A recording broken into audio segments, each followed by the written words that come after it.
I burnt out on making music in 2024, and I am this January taking a lot of time and care and putting a lot of thought into how I can recover from that. I didn't really make anything that was just for me in the whole of 2024, pretty much. I don't think there's been a single calendar year where that's been true since I started making stuff as a kid. So yeah, that's kind of scary, right?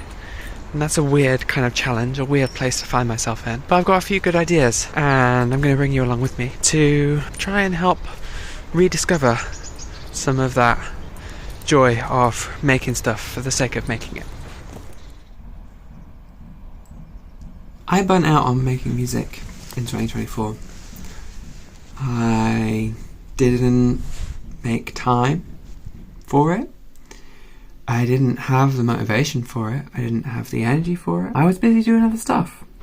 Stuff that I was really grateful to be doing through Outside of Sound, working with a lot of lovely people to help them make a lot of really cool music. But I didn't leave much time or space for myself.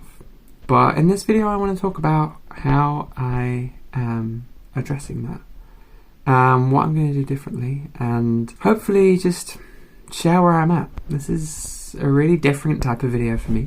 I'm going to be experimenting with doing this. Usually videos on this channel much more scripted, they're much more edited, they've got kind of like a point to them.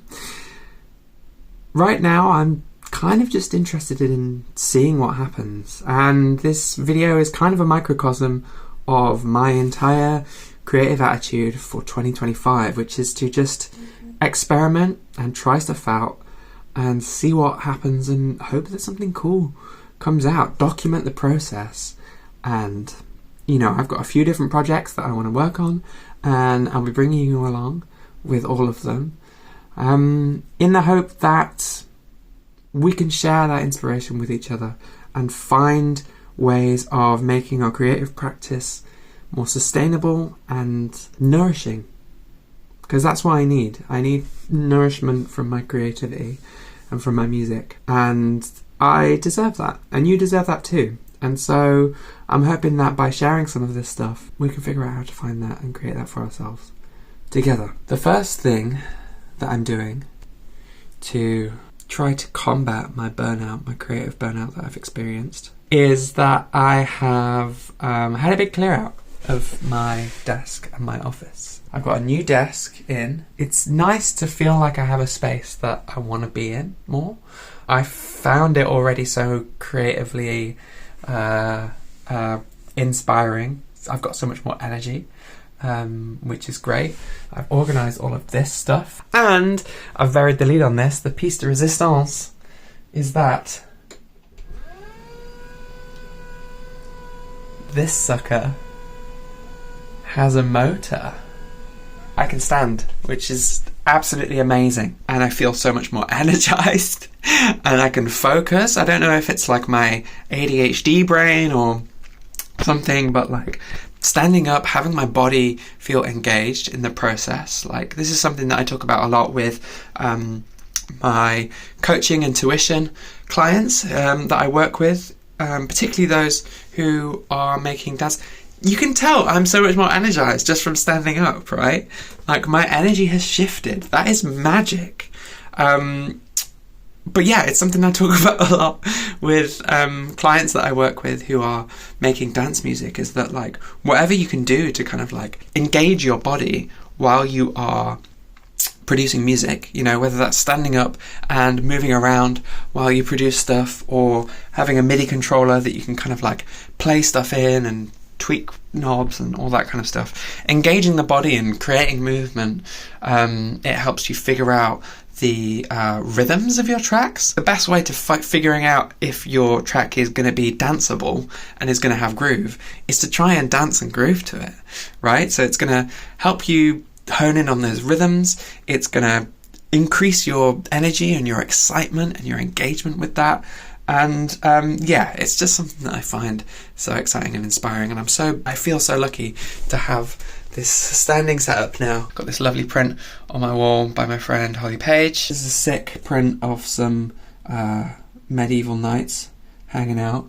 I'm going to get that up on the walls. I've got these absolutely gorgeous prints.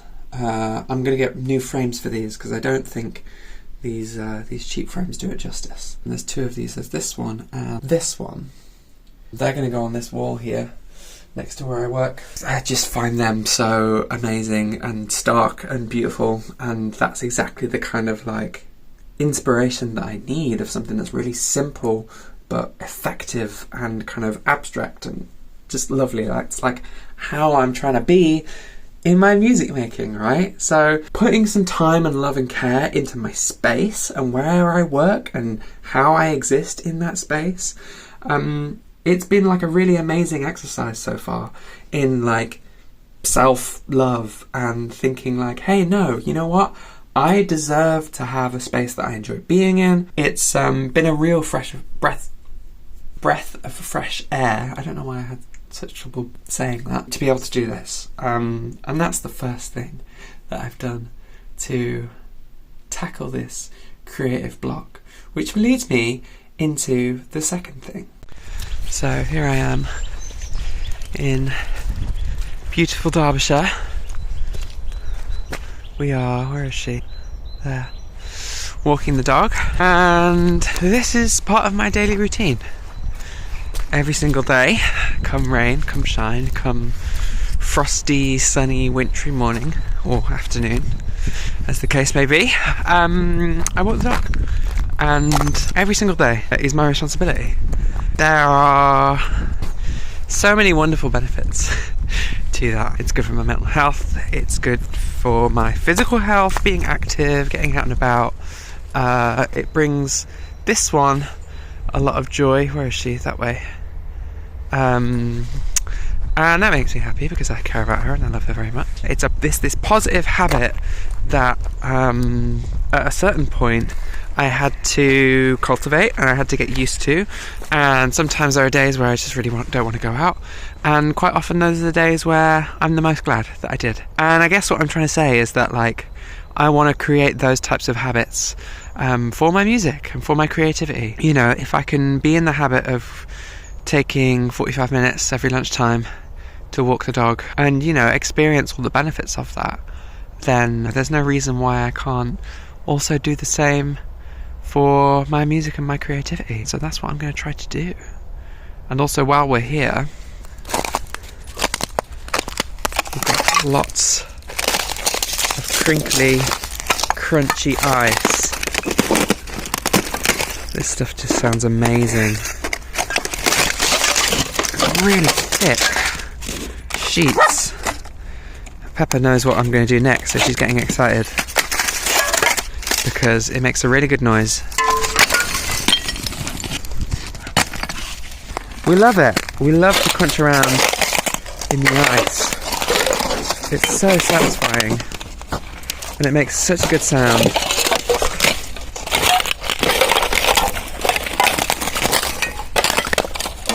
It's the simple things in life that bring you the most joy. And for me, it's like, I don't know, it's like popping bubble wrap, or the whole world kind of turns into a fidget toy when it's icy for me. Lovely stuff. Okay, so I'm here. I spent the day doing a big kind of year in review, slightly belated year in review. This is where we ended up. All these pages, 5 pages of journaling and scribbling, gets me to this. This is a question I'm going to ask myself every day to make sure that I'm focusing on what really matters to me, what I find important, what I find exciting. I just wanted to share it and put it in here because sometimes the answer is going to be like me. I'm excited to do something for myself. Sometimes it's going to be my partner or the people I'm close to in my life. Sometimes it's going to be particular clients that I'm working with. Other times it's going to be lovely people like yourself watching on YouTube, or strangers, or neighbours, or anyone that might be within my realm of influence. I'm really happy to have gotten to this question, because this is what it's all about to me.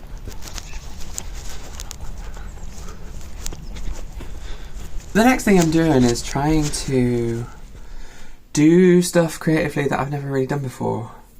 And something that I'm not really good at is collaborating. And I want to make a whole separate video, or series of videos maybe even, about learning to collaborate. Because normally I'm very solitary when it comes to making music, or at least I have been for a really long time. And I've kind of like dabbled a little here and there of just like sending some things back and forth with someone, or doing a remix, or kind of like trying to jam something out.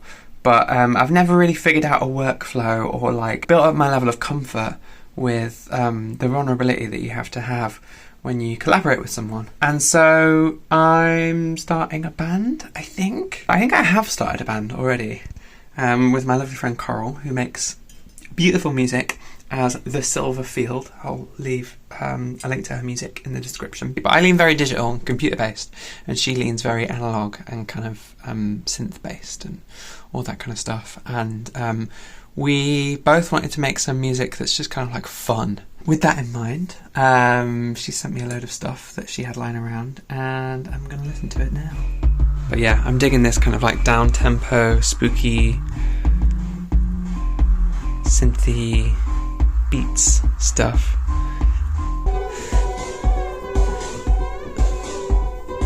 I'm imagining some kind of like synth pop, new wave kind of bass line, just to offset all of the weirdness and kind of foreboding energy that we've got here. And while we're listening to this, actually, I'm going to get to another thing that I'm feeling is really helping me at the moment to be able to kind of like make more time for music, which is having other hobbies, having other interests to spend my time on. I'm working on this vampire lady for a painting competition at my friendly local tabletop game store, and I've found that really great, actually, getting really into painting miniatures and building my little models and having my little armies and stuff like that. I found that really helpful to have like a way of doing something creative and expressive and experimental, and to like learn to get better at something that's not music related at all. I think I put a lot of pressure on myself last year when I was working a lot and I was burned out from work, to then like expect myself to work on music in an evening after I've been working, or a weekend, or whenever I've got free time, was kind of unrealistic. And so instead of like actually doing anything about it, I would just kind of like sit around and like watch YouTube or watch TV or do the New York Times crossword or play video games or something, all of which are great things that I enjoy doing. But when that's like your only way of having any sort of downtime or relaxing, like the entire time I was doing that, I was just making myself feel bad about the fact that I wasn't working on music. And actually painting miniatures has been my hobby way of practicing self-care and taking some downtime where I don't have to make myself feel bad about it. And I think that's really healthy, and it's really great to not feel that pressure. And I am just loving this kind of like dubbed out, wigged out, freak out thing that's happening in this track. I'm super excited to work on this. And I think this is great because like this is a really great inroad for me, like a way into the music where she's made all this material and then I can build on it and I can have my contribution and not feel too exposed too soon, like trying to suggest stuff or trying to kind of come up with stuff. Yeah, this really suits me, I think, and I'm really excited to work on it.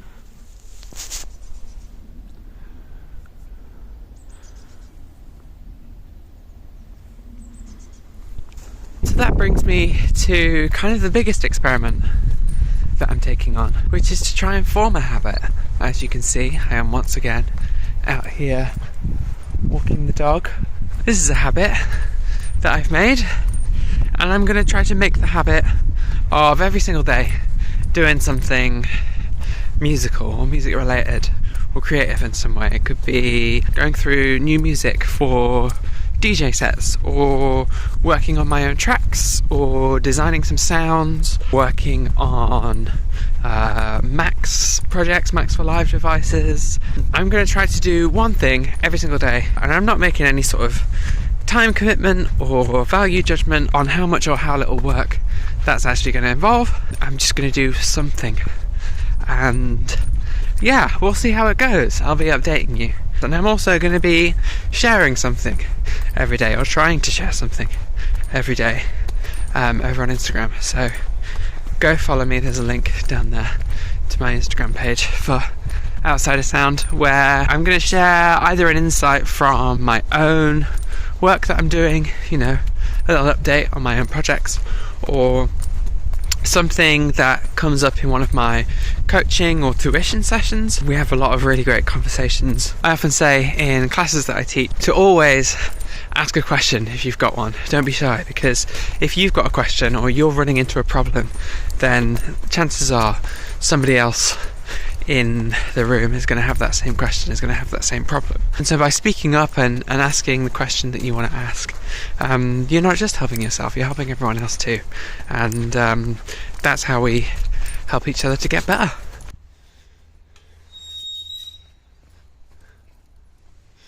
So that's the big idea. I'm going to be trying to do something every day and sharing it with you. And if you want to get involved, I'm also opening up the Outside of Sound Discord. This is a Discord that I set up basically to run the first round of Producing with Purpose last year, the kind of signature course for Outside of Sound. I've experimented with a couple of different kind of community things, but Discord is like, I've always got it open on my computer no matter what I'm doing, and it's where I'm already hanging out. So if you want to come and hang out with me and have conversations, share inspiration, talk about techniques and making music and life and hanging out, we're going to be doing some more listening meetups where we just kind of get together and listen to tracks and talk about them and try and help each other to get better. You can come and join us and do that. The link to do that will be down in the description. And I guess to wrap this video up, what's my message? I think my message is that it's a really difficult time to be a trans person, and the world is a really scary place, and things aren't getting better. If anything, they're getting worse. And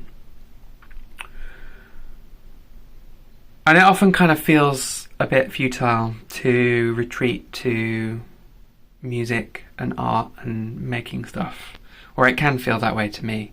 I get a lot of not imposter syndrome, but just kind of like self-doubt about whether what anything I'm doing is making a difference. But I think two things are relevant here. One is that finding community and creating spaces where people can be their authentic selves and share that with one another is always valuable. And I also think that I remain committed to trying to find ways to work at the very outer limits of my abilities.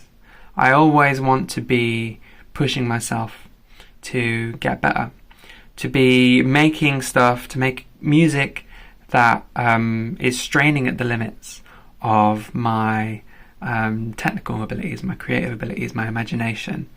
Because now more than ever, we need to cultivate the practice of imagining how the world could be different. And art is one of the areas where we can teach ourselves to do that. We can teach ourselves to do things in a way that we've never done them before. And I think that's what we require. That is our task.